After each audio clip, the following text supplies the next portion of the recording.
ವಿಧಾನ ಪರಿಷತ್ನ ಬೆಂಗಳೂರು ಪದವೀಧರ ಕ್ಷೇತ್ರದಿಂದ ಕಾಂಗ್ರೆಸ್ನ ಅಭ್ಯರ್ಥಿ ರಾಮೋಜಿಗೌಡ ಹಾಗೂ ಈಶಾನ್ಯ ಶಿಕ್ಷಕರ ಕ್ಷೇತ್ರದಿಂದ ಶ್ರೀನಿವಾಸ್ ಬೆಂಗಳೂರಿನಲ್ಲಿಂದು ನಾಮಪತ್ರ ಸಲ್ಲಿಸಿದರು.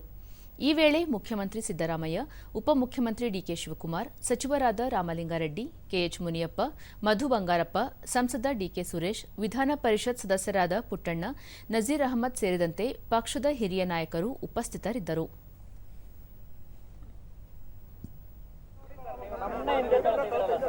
ನಾನು ಅಡ್ಡ ನಿಂತಿದ್ದೀನಿ ಸರ್, ಯಾರು ಕೊಡಲ್ಲ ಸರ್.